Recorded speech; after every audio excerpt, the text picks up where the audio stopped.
Hi, my name is Kamrin Gravitte, and today we're going to be talking about rotator cuff ruptures and what occurs when a rotator cuff ruptures. So, first thing I want to talk about is what is the rotator cuff?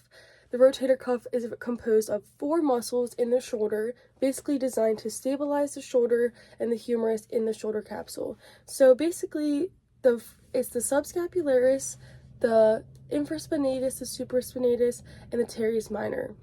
Now, you might be thinking, okay, so still, what is a rotator cuff rupture? There's two kinds of injuries that you can see with the rotator cuff rupture. That is either a partial tear or a full thickness tear.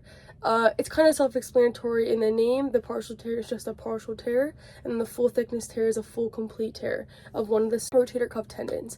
And when you see this, you want to 100% know what to do. So let's talk about the differences of how you could get those injuries. So you could either have a situation where you have something traumatic happen, like you fall on your outstretched hand, which we also refer to as foosh, or something like a heavy object fall on you, or you fall yourself onto your shoulder. Things like that, where those are going to be more traumatic on the spot kind of things. And we also have chronic ruptures as well, where it might not be as noticeable. It's more of a repetitive nature of like overhead throwing in baseball, football, even basketball, swimming, things like where your shoulders are constantly being moved to that overhead motion. We see degeneration occur, especially in older individuals. Overall, over time, older individuals tend to have a little bit harder times with their body, and the health declines a little bit in certain ways. In general, there's a lot of signs and symptoms that we can look at in order to detect if we have a rotator cuff rupture occurring. Some of the symptoms you might see or feel are a dull ache deep in the shoulder. You might hear a clicking or popping sound when you move the shoulder around, and we also feel weakness when you're lifting the arm. Some people may say they feel like their arm is dead, or like they just asleep. They can't lift it as they normally can. That also follows up with limited range of motion, so they might not be able to fully get that motion all the way around over the head fully, and also difficulty sleeping on that side. They may even wake up in the morning or try to go to sleep and in the middle of the night realize they are having this pain. So it's definitely important as a parent, coach, athlete yourself, or athletic trainer, anything like that, to pay attention to any sign or symptom that the athlete reports to you or that you may be feeling.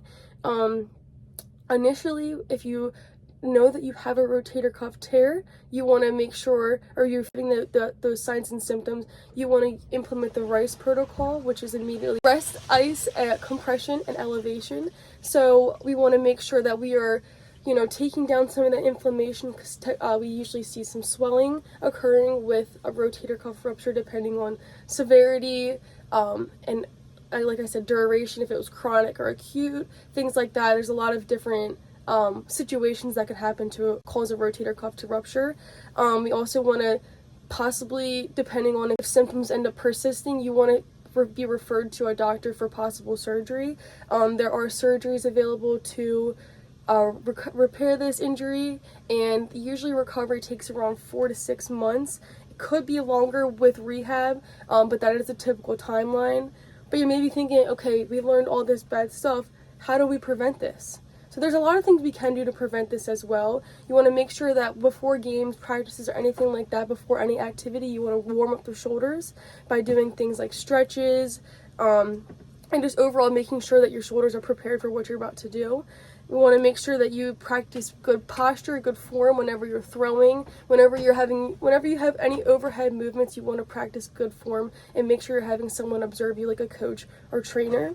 You also want to avoid training through any sort of sharp arm pain, and you want to also focus on exercises that you can use to help strengthen things like your external rotators, our scapula, retractor muscles, and as well as overall shoulder muscle exercises will be really beneficial in preventing any sort of shoulder rupture in general. But obviously things happen. Not everything is 100% preventable in this situation. So if I had a child, if I was a parent, as a coach, I would make sure to keep an eye out for all these signs and symptoms, and to make sure that your athlete and you as an athlete feel safe enough to come and talk about it, or else things like a partial tear could turn into a full tear, and you want to make sure that your athlete is staying safe for longevity in their sport and for the rest of their life. Same as well with older individuals.